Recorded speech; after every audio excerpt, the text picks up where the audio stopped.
Welcome to Brothers to Boston, a podcast blending endurance and inspiration, where each mile tells a story. Discover the world of marathons and the secrets of peak performance with hosts Chad and Dennis Sanchagrin. Engage with top runners, coaches, nutritionists, and others shaping health and wellness. More than just a podcast, it's a source of personal growth and universal insights. Ready for the journey? Subscribe and follow Brothers to Boston on social media. Let's begin this journey with Brothers to Boston. Last time, I think we were just getting into our marathon journeys. We were talking a little bit about how we got here and where we're headed. I thought today we should probably focus a little bit more on the actual world marathon majors, because we've been throwing that term around like crazy and some people don't really know what that means. So I thought we'd get into a little bit of detail about that. Just so people understand what they are and, you know, how you get into them. Because that's a whole, whole thing. Yeah. I think most people have struggled with the thought of that marathon running is even a sport, like a competitive sport. They know, people obviously know competitive sports like, hockey and baseball and football, but they don't really, people run a marathon, but is it really a sport? Well, just like there's the world major, just like there's the majors in golf, just like there's the NFL Super Bowl, just like there's the, all these things. In tennis, they have the Grand Slam. So does running. Running has what's called the world majors, which is the six highest, most decorated runs in running. Is that fair? Yeah. Yeah, I mean it's basically the Grand Slam of running, or the like you said, the majors in golf, and it was originally designed to be just that the professionals would have an opportunity to compete against each other for points and win money, and so it was sponsored by Abbott. And the beautiful thing about marathon running is that you, as a novice runner or brand new runner, you have the opportunity to run in the exact same races as the pros. There's no other sport like that. If I wanted to start playing golf, I'm not going to be able to go play with. I can't just show up at Augusta and be like, "Hey, exactly. No, I wanted to get in. Can I get in on this? Can I get in this?" No, it's a major. I can play this, right? Yeah. Yeah, so that's the beautiful thing about running. These marathons is you're going to run the same day, the same course, the exact same race as the pros. So I think that's what happened is people started to get excited about the idea of, oh, well, I could go run these world majors. I could run with the pros, and it kind of turned into a whole thing from there. Yeah, you may not compete, but you can complete the same course, the same conditions, the same things that the majors do. And some of the majors, I guess we'll talk about it. Some of the majors, you literally pass them. You can pass and see the runners, the winners on you get to see them on the same road with you. I'm saying they're going a lot faster, but. Yeah, that was in Tokyo. Remember, there's a lot of out and backs in Tokyo. And so you get to see them, I think at least once, maybe twice. Coming the opposite way, very quickly, very, very fast. They're 10 miles ahead of you, but yeah. So all right. So what are the world majors? So it's sponsored by Abbott. What are the 6 races? So they basically have 6 world majors today, and there are a few marathons that are trying to become world majors in the near future. But there's 6 today. There's 3 in the spring, and then 3 in the fall. So the spring races are Tokyo, which is generally in early March. Then there's London, which is in April. This year it's April 21st. And then there's Boston, which is on Patriot Day, and the only world major that's on a Monday. Every other world major is on a Sunday, just to be, all the world majors are on Sundays, except for Boston, which is on a Monday. Which I always wondered what the reason. Like, if 50,000 people are running it, why put it on a Sunday when people have to go to work? And they say, why isn't it on a Saturday? It seems like a Saturday would be a better day to have the majors than on a Sunday. What do you think the reason is that they just to screw with people's schedules? I think Sunday fun day. Sunday fun day, run day. Yeah, all right. Yeah, I mean, what's more fun than waking up at 5 a.m. and running 26 miles with 50,000 other people? To get a free beer. to get and a banana. Don't forget about the don't sleep on that banana, and Chad. the banana, the beer and the banana, and the beer is always disgusting. It's always an IPA. Like you couldn't just like have a Michelob Ultra or like a Coors Light or Miller Lite. You got some like Duck Goose Ale, Pale Ale, Sierra Desert beer, and I would prefer that over any kind of a Miller Lite or Mick Ultra. I want to run 26. I want to run 26 miles and then have a Mick Ultra. I do not want to have some hop beer that I can't drink. Although, Ben's probably like, I can't drink that water. He doesn't drink beer, Chad. He drinks pints. That's right. He's from the UK. He drinks a pint. I drink a pint. That's exactly right. All right. So you got the spring marathons. All right. So we said it's 3. So we Tokyo, London, and Boston. And then in the fall, you've got Berlin, Chicago, and New York. So, and Berlin is in generally late September. Chicago's early October, and then New York is early November. So that's the world majors for the year.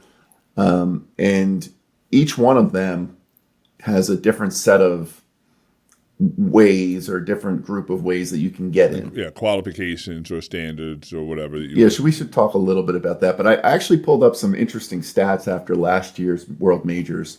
So right now, as of like the end of November, so that was the last World Major, which was New York, and Tokyo's coming up.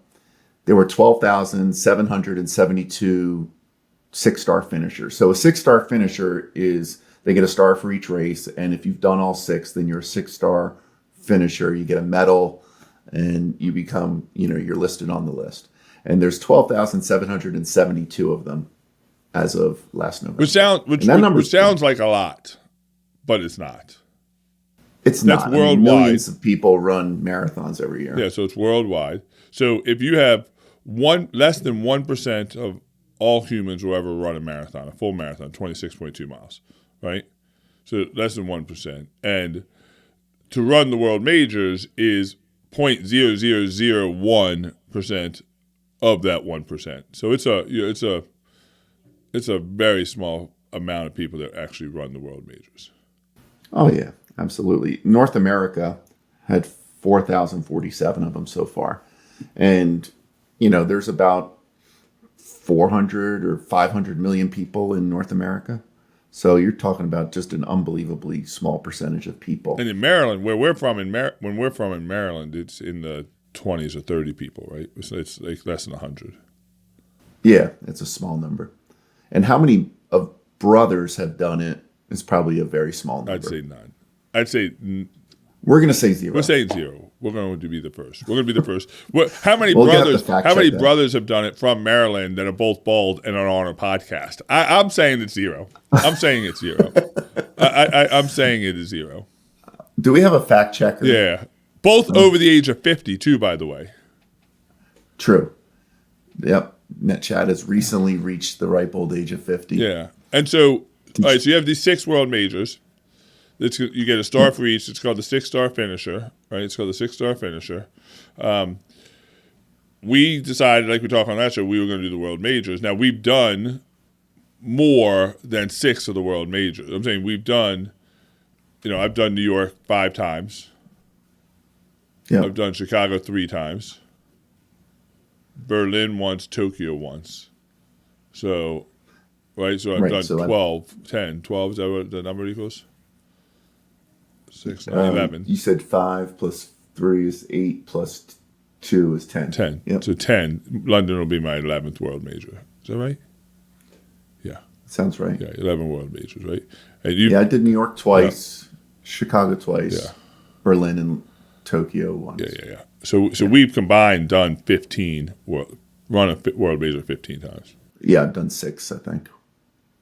You've done 10. So 16. So, interestingly enough about age, we talked about we're both over 50. You know what the average age a runner is when they complete their first 6-star journey? 51. 50.5. So 50 years, 6 months. Ooh, so we're right there. Yep. So right there. Yeah, what do you think right that there. is? What do you think the reason is? I think it takes a long time to qualify for Boston. Yeah, yeah. The other thing is, It's I think it takes a lot of money.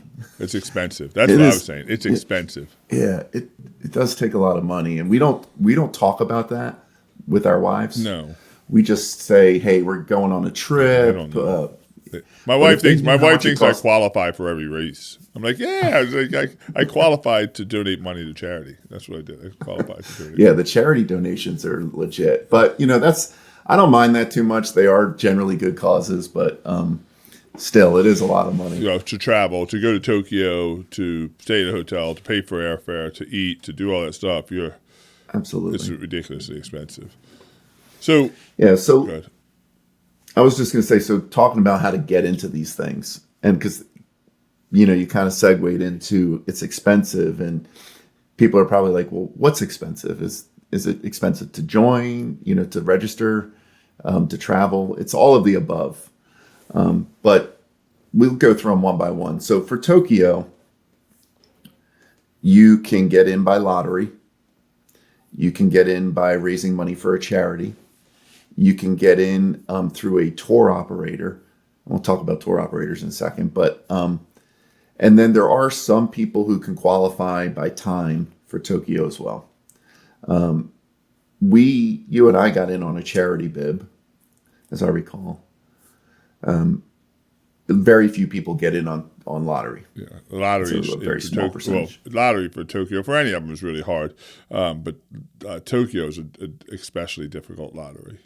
Yeah, and running is so popular in Japan that I think a lot of local people get those lottery spots, and then they'll bring in the people from other countries to Right, raise and it was money for even there. I charities. think there was even somewhat of a lottery to get in on charity, right? I'm saying it wasn't.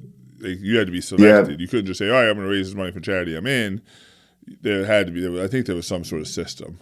There was, if you remember, that was back in 18. 2020. We were running the 2020. It got postponed because of COVID, but we were entering the lottery, the charity lottery, back in like the summer before that. Yeah. Summer of 19. Yeah, that's right. I remember actually I was on vacation, and I had multiple laptops up out by the pool trying to get onto the lottery. Trying to get into the lottery. Yeah. Yeah. Okay, so Tokyo lottery, we got in versus through charity. We had to raise, I think, $2,000 each. I think it was less than that. It was like $1,000. Okay. It was one of the cheaper charity Raise limits, yeah. limits that you have to do. Yeah. All right, so that's Tokyo, So Tokyo. Then there's London. which is the hardest. So London is impossible to get in on lottery. It does not matter. And they actually have a day. I mean, it's possible. Well, they actually have a day in the running world where it's decline day, where Yes. it's decline day. Because they send out the results of the lottery on the same day every year. And everybody says, I'm ready for decline day to get my 12th decline in a row. Right, or 14th. Yeah, it's a badge of honor. The badge of honor of how many times you've been declined from London is insane. There's no other lottery like it. What do you think the reason that is? What's the reason that it's London's? It's just because a lot of people that are in the UK want to run this race, and they take a large majority of locals, where other people have a larger pool of outsiders. London has the exact opposite, right? Yeah, I think too they have a system called Good for Age qualification, which is if you are a UK resident, you can time qualify for London, and the qualification times are not that strict. So you can get in on London if you're a UK resident with a time that would be considered manageable or doable. So I think a lot of people get in that way. I do think that there's a lot of charity bibs there as well that take out of the lottery pool. The charity for London is a lot more. I think the charity for London on average, and there's, when we say charity, there's 50 different charities for every race, And the bigger the charity, the more bibs they get. So if Ronald McDonald House wants 100 bibs, 200 bibs, they say, as a company, we are going to raise this amount of money. They then take that and divide it by how many bibs they have, and they say, all right, you have to raise $2,000. Or there's some that say, nope, you got to raise $5,000 or $10,000 or whatever it may be. London is a tough one to get anything. I think I got in a lot on charity, and I had to raise, I think, $2,500, maybe $3,000. Yeah, I think mine was about $2,500 as well. Raising for a really cool charity called Samaritans. Look it up. Check out my link to my fundraising page. See that little plug? That's a salesperson there. I don't even know what my link is. Yes, I should be better at that. Yeah, you got to put the link in the notes. Link in the bio. Link in the bio. What's the qualifying time for London? If you want to get in a qualifying time, an international runner qualifying time, what's the qualifying time for London? There's no qualifying time for an international runner. There's only qualifying times for UK residents. You can't even qualify. So you can really, if you're international, you can only get in on lottery or charity. Exactly. So let's say, for example, if you're a man, 50 to 54, you have to a good for age qualification is 3:15. For a woman, it's 4 hours. So it's not like it's a gimme, but it's doable. It's manageable. It's manageable. So I think they're getting a lot of those folks in that are, quicker UK residents. They're like, hey, I'll run this every year. Yeah. Yeah. And then thus taking spots away from people international. Yeah, exactly. So that's Tokyo and London. Yeah. So, one other thing about London, and same with Tokyo, these tour operators. So there are companies that specialize in marathon travel. For Berlin, we used a company called Marathon Tours and Travel. And basically what they do is they get a whole block of bibs, and then they're able to essentially sell those bibs to people who book travel through them. So they, set up your hotel room, they arrange tours of the city, and basically you agree to use them and pay their fees, and then they give you a bib. And it's more expensive than you would normally pay to go to a hotel or on your own, but it's worth it because you get the bib. And then the tours and things that they do, and the kind of the group things that they do are really cool as well. If you remember in Berlin, that was a really cool tour that we went on of the museums and things around Berlin. Yeah. And you're a tour guy.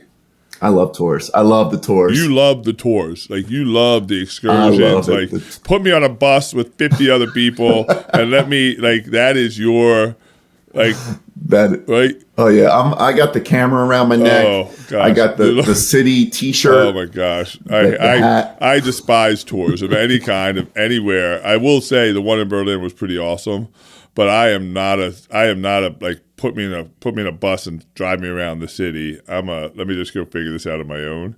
Which your way is probably better because you see, you have an intent to see things that are.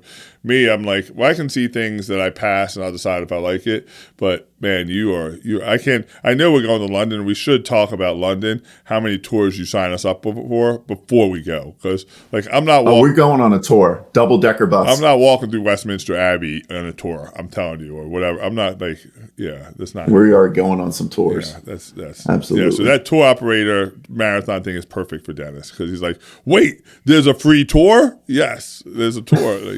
Okay. That tour was awesome. It was good. And the thing I love about the tours is you go and you do this, 4 hours or something in a bus, and they show you all over the city, and then you can decide, hey, I want to go back to that place and spend more time. It's like a little tapas. It's like a little tapas menu. It's tapas. It's like, yeah. It's perfect. Yeah, that's exactly it's the tapas of travel. It is. With 150 other people with their cameras around their neck, clinging, yelling at their kids. So it's tapas that you share with 150 people. Yelling at their kids, looking for the lady that holds up the sign that says "Follow me."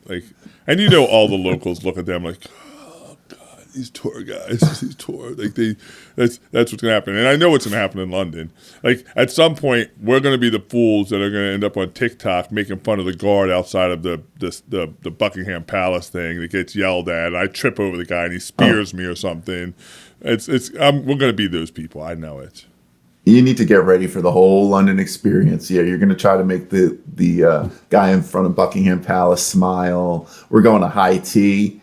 We're going to have the cucumber sandwiches. There's zero probability I'm drinking tea in London. I can tell you that. Oh, you're having tea. I'm not, I'm not drinking Merlot. I'm not drinking Merlot. We're having tea. We're going to have high tea. I am not having a cucumber sandwich. I am telling you this. And I'm not drinking tea. Oh, you're going to love it. You're going to love that cucumber sandwich. It's so good. They cut the crust off. Oh, no, I'm not. It's just a little square. Do I look like I eat tea? Like you bring me some little petit four sandwich. Like you better bring 100 of them. Like there better be like there better be like trays and trays of them. Don't give me some little. I don't know how every person in London isn't fat because you eat so much food at high tea, and that's like an in-between meals thing. Really? Oh, it's unbelievable. If there's enough food, then I could be down for it. Oh yeah, it was great. That was the best food we've ever had. In London? Yeah, it was the high tea. What's the thing in London? Like what is the food? What's the there? Okay, and no offense to Ben, but listen, England is not known for food. That's not their thing. No, they've got some good Indian restaurants because there's a lot of Indian people that live there and immigrants, but they're kind of known for like their pub scene.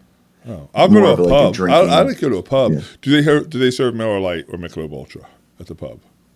Do not order a Miller Lite. Because that's all I'm drinking. Please. I'm telling you, I'm drinking. They're going to be like, bring out the dusty milk. That Miller Lite's been in the bottom of that cooler for a year.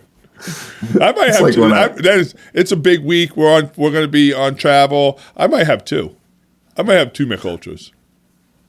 I had that experience recently where I was at a bar, like an old dive bar, and I asked if they had any non-alcoholic beer. And he's like, hold on a second. I remember seeing one. And he like dug in the back of the fridge. He pulled out like an old Duels where the label was half ripped off. It was like Near Beer. Remember Near Beer? Yeah. It was called Near Beer. Like, yeah. All right. So we got London.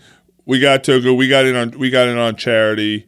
But there is tour operators. So you can certainly World Marathon Tours is the tour operator. I was trying to convince Kim the other day to let me do, I shouldn't say let me do. I was trying, let me rephrase this whole statement, right? I put my foot down to Kim the other day and told her, no, that wasn't really what happened, but that there's, World Marathon has the 7 continent, 7 days thing, where you could do one marathon on every continent 7 days straight. So in 7 days, you'll do one marathon every day. And I was trying to she was into it. She was like, wait, you fly to here, and then you go to Antarctica, you do here, right? And I was like, yes. And she goes, okay. And she goes, well, how much is it? And I was like, well, it's $50,000. And she goes, how about 7 marathons in 7 cities, all in Maryland in 7 days? There you go. Yes, much cheaper. So it went from the 7 continents club to 7 cities club in really, really fast. Yeah, you could do some on the Eastern Shore. Get wild. Do one in Dundalk. I could do one in Dundalk. Chesterfield. Like imagine doing one in Dundalk. That'd be hella awesome. Hella awesome. Yeah. Go past the seaport. Down in the dirty Dina. Yeah. Then skip and maybe go see how the other half live. Go to Severna Park. I'm saying this is like a tale of 2 cities. It'd be fantastic. All right. So let's move on. So we got Boston, which we've been talking a lot about. But with Boston, you can do a charity bib. The limits on the charity bibs for Boston are insane, and they're also like a lottery to get in on those. 10,000 is the minimum. It's the cheapest one. Right. You have to raise $10,000 for charity for the cheapest bib, and it goes up to $50,000. Yeah, I mean it's very, very difficult. And one thing that people that are really good at fundraising, they don't have an issue with this. But if you're not an excellent fundraiser, most of that money's coming out of your pocket. Because my experience has been that people just really don't donate. There have been some exceptions to that, and for the people that have donated to my bibs in the past, I appreciate it. But generally speaking, you're going to put most of that money is going to be out of pocket. So Madison, she blew her fundraiser out of the water she's good at for fundraising. Chicago. I mean, for New York, Chicago and New York. New York, she had to raise $2,500. I think she got to $5,000. Meanwhile, I think I got $25. So it's like, I think there's a sexist thing here. They felt bad for her. She's young. She's a woman. She's a this. And for me, they don't like old bald men. Nobody wants to donate to me. No, it's basically my mom. It was mom that donated on both charity bibs. Good luck. Here's $25. I tell them, I wrote them a note too. I wrote the people a note, yes. Good luck. Have a great race. All right, Boston. All right. So for Boston, the thing is, you got charity bibs, and then you've got qualification times. There is no general lottery for Boston, and so the qualifying times are seriously fast. For a 50-year-old man, it's 325. Right, 50 to 55 is 325. Women generally get 30 minutes more than the men in terms of their qualifying time. So if you're a 50-year-old woman, it's going to be 355. And as you get older, the times get slower, and as you get younger, the times get faster. And I think the fastest time that you need for Boston is like 3 hours, if I'm not mistaken. I'll look that up. It was 250. But is it? I thought so, but Let's see here. Maybe it was 3 hours. Yeah, so actually I just pulled it up. So the quickest qualifying window is 18 to 34 men. So if you're a man between 18 and 34, you have to do a marathon in 3 hours flat. If you're a woman, it's 3:30. If you're non-binary, which is a new category, it's 3:30 as well. So 3 hours is, I don't care how old you are, that's a quick marathon. And the problem is that doesn't guarantee you that you get into the race, because so many people qualify. So many people meet those qualification windows that then they start to increase the bar, raise the bar on how fast you have to be. So they get to a point where at a certain point, all the people faster than that point make the race. So for example, this past year for the 2024 running of the Boston Marathon, it was your qualifying window minus 5 minutes and 29 seconds, I believe. So if you were a man, age 50, and you needed to hit a 325 to meet your qualifying window, to actually get into the race, you needed to be at 3:19:30. And you don't know that until months after the race. Yeah, and so for that reason, so you qualify, right, and then in September you actually apply to be in the race, and then there's like a month-long process of them evaluating all the race applications, and then eventually you find out whether or not you made it, based on whatever the cutoff is for that year. And during that period, there's a lot of consternation. There's a lot of people like worrying and doing advanced mathematics to figure out what that window is going to be, And so if you go to the Facebook pages, like the World Marathon Major page, you'll see people saying, well, I heard that there were this many applications, and if you plot it out linearly across all the time things, and I predict that it's going to be a 3-minute cutoff. And then it comes in at 5 minutes and 20 seconds. And that just devastated people. At least because if you look at the qualifying window, and listen, if you're looking to qualify for Boston, you're paying attention to qualifying times, then you're on a serious mission. This isn't because this isn't just running a marathon. You're trying to run Boston. If it was about running a marathon, they wouldn't be disappointed. They just go run one of the other 500 marathons in the United States, right? So they've had it's like us, we're on this quest to do Boston, to qualify for Boston at London in April in 79 days. And so if our time is 3:25, well, you can't even we can't focus on 3:25, because 3:25 would get us to be able to apply, but doesn't get us in.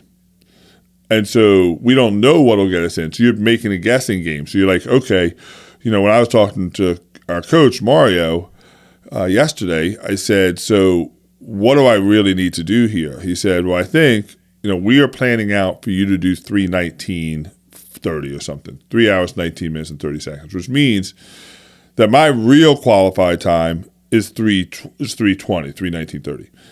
The challenge is if you don't I could hit 3:19:30 and think I got this thing locked up, only to find out the time was 3:18. Right. Yeah. I mean, in 2020, the cutoff window was 7 minutes. Yeah. So you have to, and say, well, just 5 more minutes, Chad. 5 more minutes in a marathon is a lot. It's a big cut. And mind you that I'm trying to go, not you, you're faster than me. I'm trying to go from 3:44. I'm trying to go from, you have a 3:30 marathon. I have a 3:44 marathon. So my PR marathon is a 3:44 or 3:44.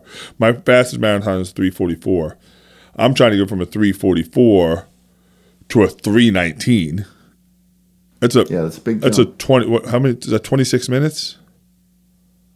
Yeah, it is a big jump, but I tell you, the way you've been running, I think it's in the bag personally, and the jump that you've made is really, and we'll get into training and that sort of thing in other episodes, but it's been unbelievable to see how fast you've gotten in this latest training block. So the point of it is like you can do your very best, have a great strategy, and still not get into Boston.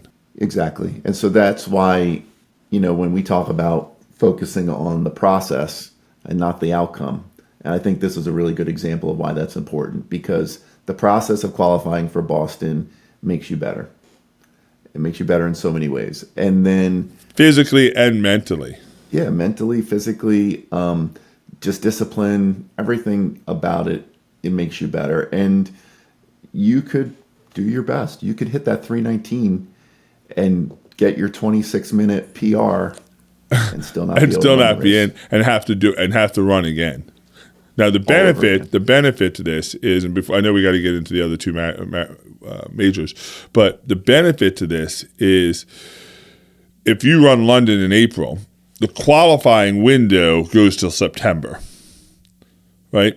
So if I run a 3:19, let's say I run a 3:22. And I know the 3:22 is not going to get me in. It gets me an application, but not gets me in. I can choose to run another marathon before September and try to beat 3:22.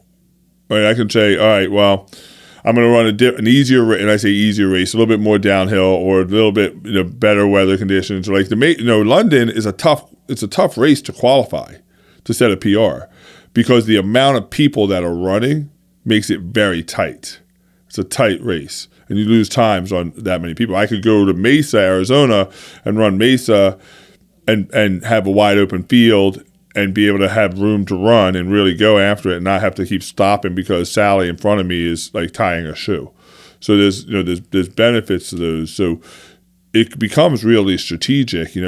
If we qualify, when we qualify with the 3:20, both of us will beat the 3:25 time. The decision will be, do we think we padded it enough?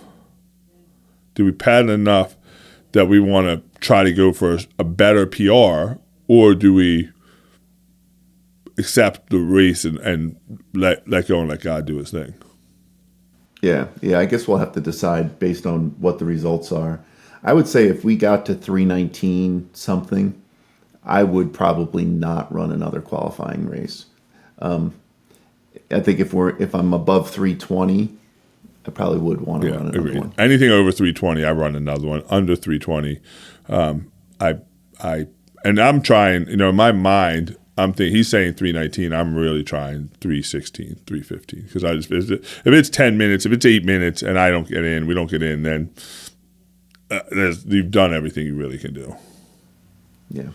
Yeah, and it's not like you've lost that fitness. No, that's exactly right. That's why you have to divorce the outcome, fall in love with the behaviors, because you're still a better person. We can talk about that in a later episode. All right, so that's Boston. So now let's get down to Chicago. Let's do Chicago next and end with the grandfather of them all, which is New York. Well, we didn't talk about Berlin. So Berlin also has a lottery. It also has a charity program, and it is also has the marathon tour operators. So Boston and Berlin, as far as I know, does not have a time qualifying standard. It might be like an elite standard, but it's not for the public. Yeah. So you're really charity or lottery on Berlin, and the lottery is probably of all the marathons besides Chicago, Berlin's probably the second most likely that you would get in on lottery. Yeah, I think it's easier to get in on lottery, and there's a lot of tour operators, which is what we did with Marathon Tours and Travel. And so that one is a fairly easy one to get into as in terms of the rest of them. And in future episodes, we'll talk about the courses and the, what our thoughts are. But Berlin itself is a great marathon. It's a flat marathon. You run through Brandenburg Gate, so you go through from east to west Germany. There's so much history. It's unbelievable the amount of history as you're running through the city. It was torrential downpours and freezing cold when we ran. It is the worst conditions in the history of conditions when we ran Berlin. So I don't think we got the full. When I do it again, I hope for it to be at least sunny out, because it was brutal. Yeah, my experience in Berlin wasn't great. I completely hit the wall at mile 20. Ended up walk running the end of it. It was just a bad experience, but I did enjoy the trip. All right, so now Chicago. So Chicago has a time qualifier, has charity bibs, has a lottery, and also has tour guides or tour travel for international runners. It also is not that difficult to get in on lottery. Chicago's the easiest of all of them. Although they did say this year, I had a lot of friends apply this year, and not many got in. They said this was the largest year ever for applications. I think it was like 150,000. Oh, wow. That's crazy. So Chicago's been fairly easy to get in. And the first time I ran Chicago, I did it on a charity bib. And in that one, it was $1,500. Yeah, I've done Chicago 4 times, and I get on a lottery twice. And I think I've done it 3 times. I think I Chicago lottery twice, and lottery once, and charity twice. I said I remember when you got in on the charity bib, because you had gotten in on New York on charity bib, then you got in Chicago charity bib, and I think you got another charity, one other, not charity. I'm sorry, lottery. I got 3 lotteries in a row, which is unheard of. Lotteries in a row. What's the qualifying time for Chicago? I'm not sure. I'll look that up as we're talking. Because if you qualify for Boston, then you probably qualify for Chicago as well. You have, for a 50 to 59-year-old man, it's 3:35. Oh, okay, good. So you get in that, I'll be able to run Chicago whenever I want. Yeah, exactly. Yeah. Yeah, I like that. Let's see. What's New York qualifying times? I thought New York was harder. So New York actually has quite a few ways to get into the marathon. New York is great. So, of course, they also have a charity bibs. They have qualifying times. They have a lottery. They have tour operators for international runners. And they also have something called the 9+1 program, which is for New York Roadrunner members who run 9 New York Roadrunner races, qualifying races, and they volunteer at a race. That's the +1. It's a great program. Do that throughout the year, they get guaranteed entry. Yeah, as well. Great program. So, and you don't even have to be a resident. You just have to be a member of the New York Roadrunners Association, which you have to be a member of New York Roadrunners Association if you ever want to run New York at all. But if you run 9 races in New York that are associated with New York Roadrunners, and then you volunteer at one, you get in. It is a great program. Yeah, it is. It's really cool because it gives people that are local, that are regular runners, an opportunity to get in. Or if you're close by, like we live in Maryland, you could make 9 races potentially. For sure. And it's not 9 marathons. It's a 5K here. It's a half marathon there. It's a 10K here. It's 9 in a year plus 1. So you got to commit to 10, but you get to run the largest marathon in the world, the most attended marathon in the world. And I've done New York 6 times, and I can tell you, it's the best marathon. It's the most fun marathon. If you can say marathon and fun in the same sentence, it's the most fun marathon by far. Oh, it's unbelievable. Yeah, I mean, I've done it twice. The first time was raining, it was mobbed, and then the second time was perfect viewing weather. It was warm out for the runners, but it was perfect for a spectator, and it was insane. There were so many people. And you've been on both sides because you've come and seen me on 2 or 3 of them as a spectator, and so you've got to see it from a fan perspective. I have yet to attend a marathon from a spectator event, but if I was going to, it would be New York. It's one of the most uplifting experiences you can have, is watching a full marathon and being there at the end when people who have been training, who have made this a lifelong dream, a bucket list item, when they are getting close to finishing and seeing the emotion on their face, it can be life changing. It is such a great display of just human determination. Yeah, I love, one of my favorite things of, I've run 38 marathons, and one of my favorite things to do that a part of the marathon is the quarter mile after the marathon, after the finish line, and watching people put on their medals and watching them take pictures, watching them cry, watching them fall over in pain, watching them, like, the good and the bad, because you see such a range of emotions. You see, people that are disappointed because they didn't run a fast enough qualifying time, to somebody that ran 7 hours and is elated and jumping up and down. And, you see people hobbling over in pain. So all those things, you see every range of emotion after the marathon. And it's a sight most people will never see that because it's not open to the spectators. It's right past the finish line where they have everything gated off, especially in New York, because New York, and we'll get into this later episode, you have to walk 1.5 miles after you're out of the marathon, after you cross the finish line. There's at least 1.5 miles walk before you can be reunited with any spectators, and it is a long walk. It is a brutal uphill walk to get out of the gates, and you've just run 26 miles. So really, the New York City Marathon is, and we'll get into that. We'll do a whole episode on New York City because I think it's in by itself the most crazy, ridiculous day of sports in any sport ever. It's the most ridiculous day of sports.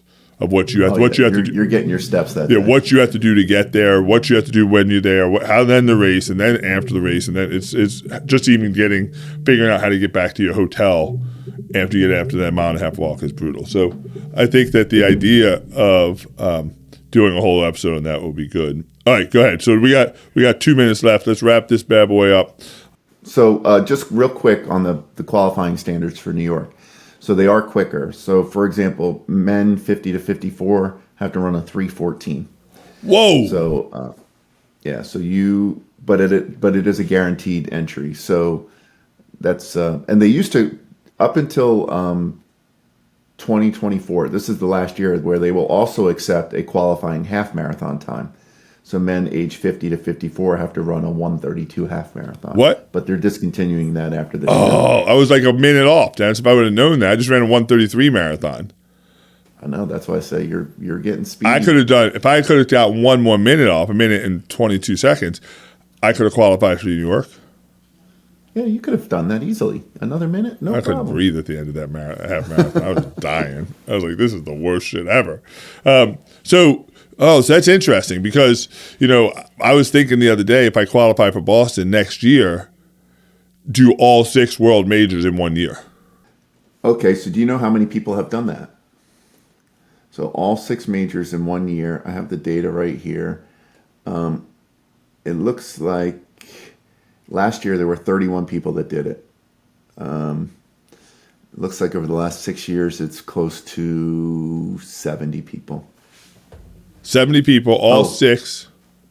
Yeah, all 6 in 1 year. Yeah, that's my goal. Like if I can qualify, the thing is, I'd have to get in Boston, but that's my goal. So if I qualify for Boston, right? Do all 6 world majors, finish this thing out with all 6 majors 1 year. I like it. Let's do it. Yeah, I like that because we'd already have entry. We'd get into Chicago. We'd qualify for Chicago. We can get into Berlin, get into Tokyo. Madison wants to run Tokyo anyway, so run into Tokyo. So do all 6. Boom, knock it out 1 year. Close this thing out, which would give us 2 world major marathon medals. Next time, let's talk about the training plans and what Mario's got us doing. Yeah, because he's damn sure trying to kill us. He is. He's getting us as close as he possibly can without actually killing us. Yeah, I don't know. Like, now it's up to 6 days a week, 60 miles a week. Like this morning, it's a Friday morning, I'm running 10 miles. And tomorrow it's an 18-mile run. I'm like, there was a time when I would have to carb load for 6 weeks to run an 18-miler, and he's got me running 10 the day before. He's not right in the head. But I will say, it's working. It may kill me, but it works. So, all right, Brothers to Boston. Make sure you click on the links to look at Dennis's charity bibs, his fundraiser. Get my fundraiser. Donate some money. Let's go, Brothers to Boston. Any last words, Dennis? No, love you guys. Peace out. Peace out.